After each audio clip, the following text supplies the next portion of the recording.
All right, welcome back to the channel. My name is Daniel. I am the owner of the Ramanfart School of Arts, and what we are doing now is digging back into this canvas of mine that we worked on last time. It's actually been almost a year now since the last video on this, so I apologize for the delay. But this is painting the landscape, and right now we will be working on the foreground, which is basically the finishing touches of this painting. So what I'm doing right now is I'm oiling down the canvas. I'm rubbing oil all over this canvas, and you only want to do that when your first couple layers are completely dry. So it acts as an adhesive, and it allows for us to get a nice slick surface to paint on. And if we don't like what we have put down, we can wipe it right off. So those are our reasons of oiling things out.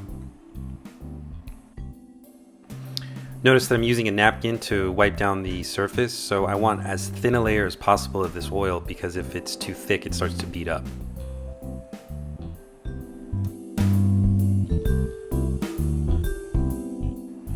Okay, so let's get into the colors that I'm using. Starting from left to right, I've got titanium white, Naples yellow, yellow ochre, cadmium orange, cadmium red medium, alizarin crimson, Van Dyke brown, phthalocycline green, and ultramarine blue. Alright, so let's get into this. What we have is the foreground. I've got this area that's up close to us, and in order to really give this a sense of depth, I need to get these colors to be as rich as possible. The general rule is that it's cotton candy in the back, jewel tone in the front. So in other words, nice soft pastel tones that look a bit faded. That's how you get a sense of distance. Your colors need to be cooler, your shapes need to be softer, way off in the distance. And then as things get closer and closer, they're going to get richer, darker, heavier, warmer. Those are the kind of color notes, and so as you can see, I'm really pushing for those heavy-duty darks. I normally would not paint these colors in until the very end, which is right where we're at. We're at the final touches of this, getting this foreground to really become the focal point of the painting, and that's the whole idea behind this piece. So I'm really getting into these heavy colors. It's pretty much green and orange is the colors that I'm using, and I might have even added just a little bit of brown as a darkening agent.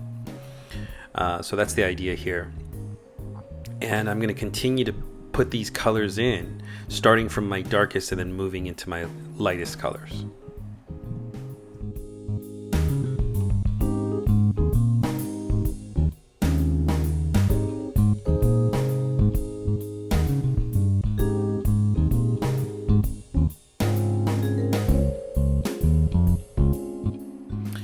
Okay, so again, the same process. I am moving into a lighter section where it's mostly orange, but I put brown directly into my orange, which allows me to get this really deep, rich tone to show those shadow pockets in the trees.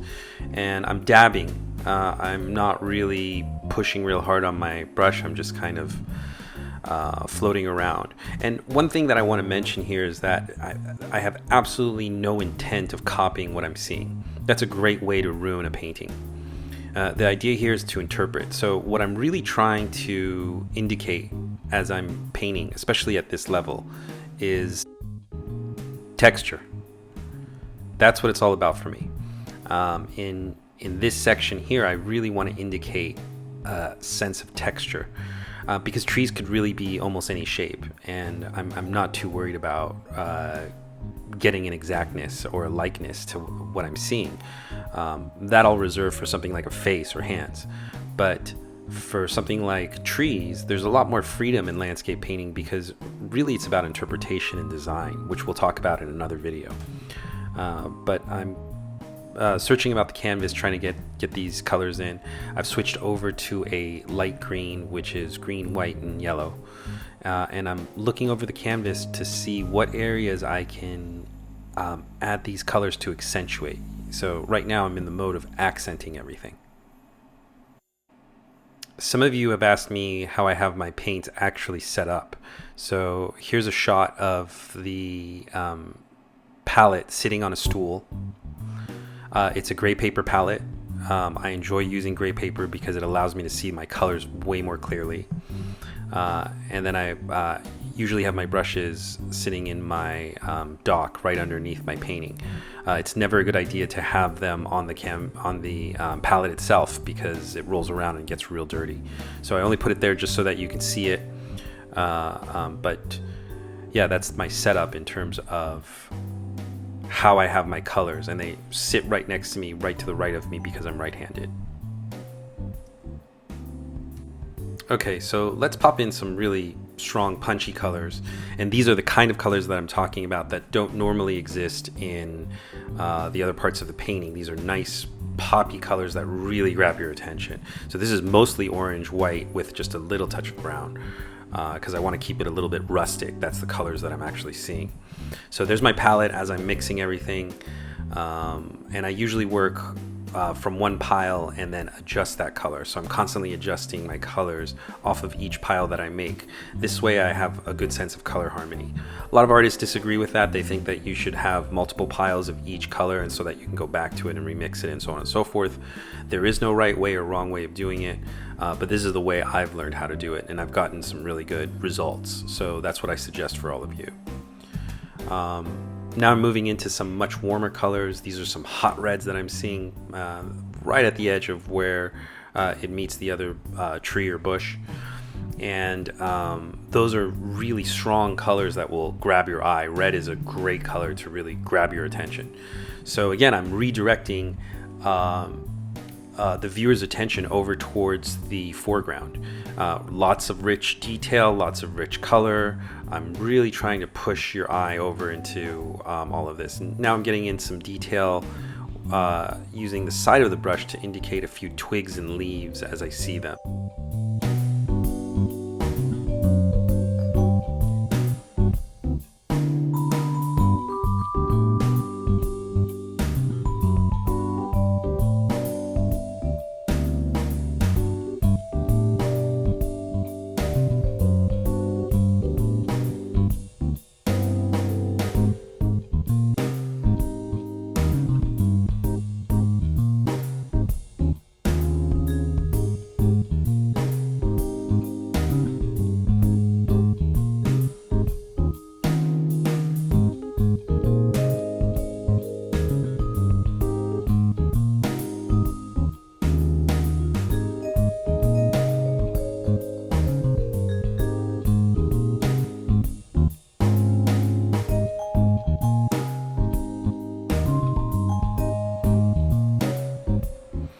Okay, so I'm going to continue with popping in just a few highlights here.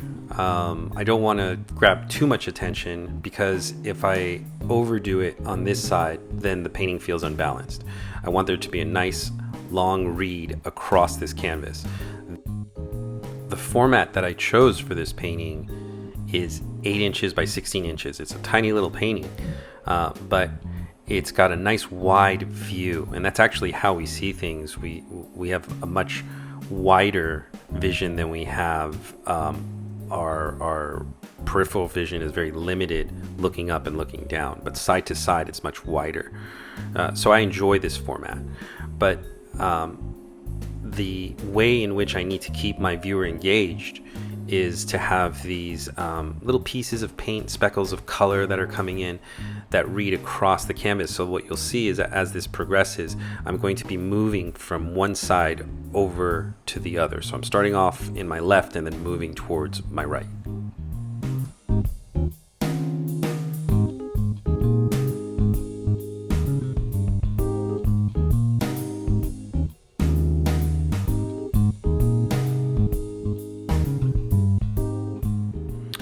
So a quick note about the brush that I'm using. It's a hog hair brush. It's a bristle brush.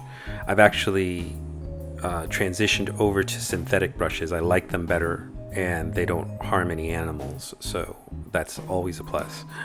But this brush I had from a number of years back, and it does the job pretty nicely. But a synthetic brush would be just as good, so I highly recommend the ivory white brushes.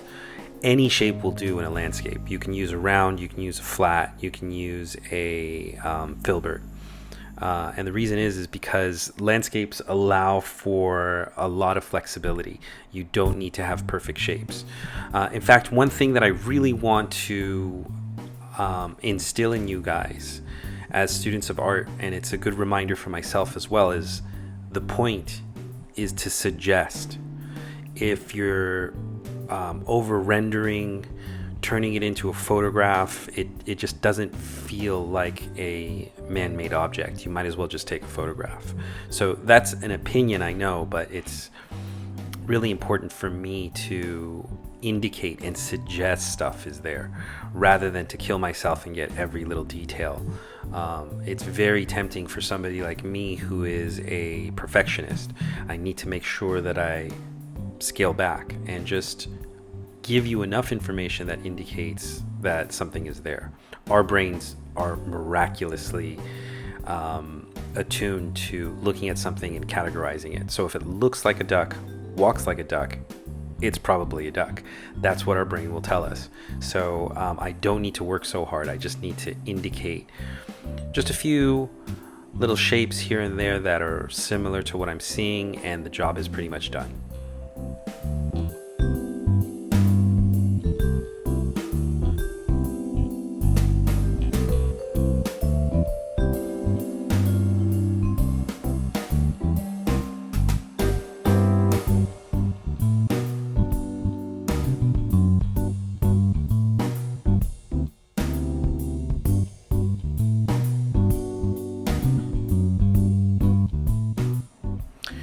Okay, so the trees and bushes are looking great. Let's start to move into the ground itself. And I really want to get some deep, rich tone here. So I'm getting in some real dark pockets and indicating where the ground actually touches these trees and all of these bushes and what have you.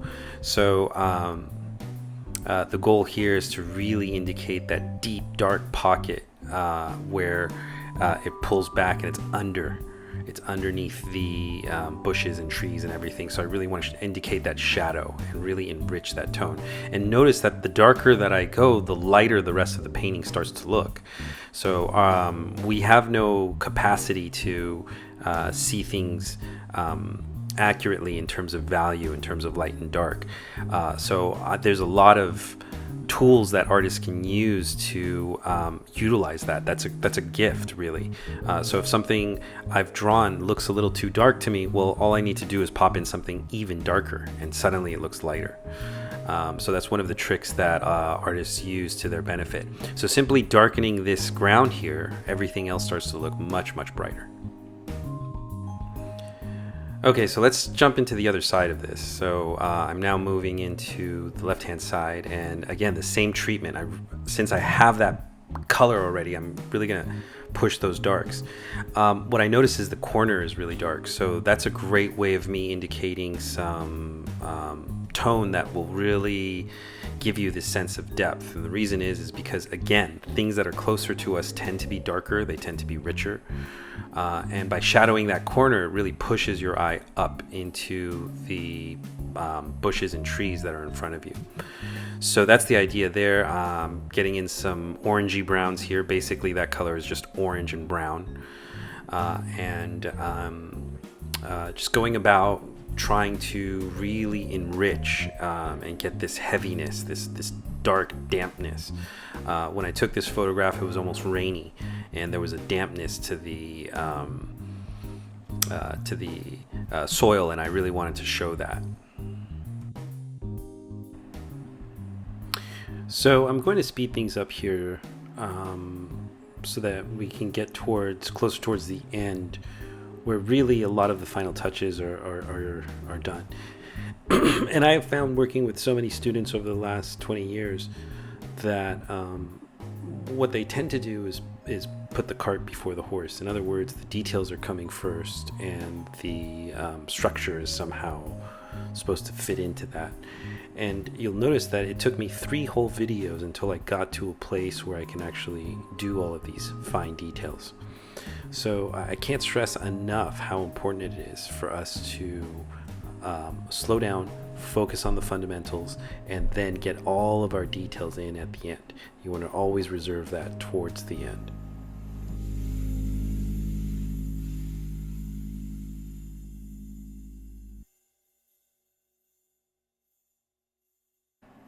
So here's where we get to a place where I can actually put in some really fine detail.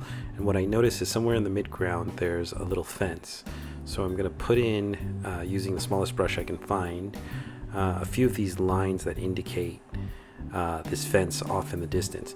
Now, it's difficult to see in the video, but I have kept it as simple as I possibly can with very little information, just a few strokes that are more suggestive than anything else. So I'm not really rendering the daylights out of it. I'm just putting in a couple of lines that suggest something is there. And I'll allow for the viewer's imagination to do the rest. We really don't need to work that hard and make everything crystal clear. A lot of things can be left unfinished and undone, and our brains will literally fill in the gaps. That's what makes art so unique, is that not only does the artist create this interpretive process, but it's also the viewer that interprets what they're seeing. And I think that's a very special aspect of the visual arts, and it's one of the things that actually excites me most. So I want to thank you for watching this video. I'm sorry that it took me so long to finally get the 3rd installment out, but it's been an absolute joy and pleasure to present this stuff to you guys, and I can't wait to send out more. If you enjoyed the video, please share this with your friends and subscribe to my channel so that we can grow, and that'll give us the encouragement to keep on going. If you have any questions, feel free to ask in the comments. You can also send me a direct question through one of the websites that is offered in the descriptions. Thanks again.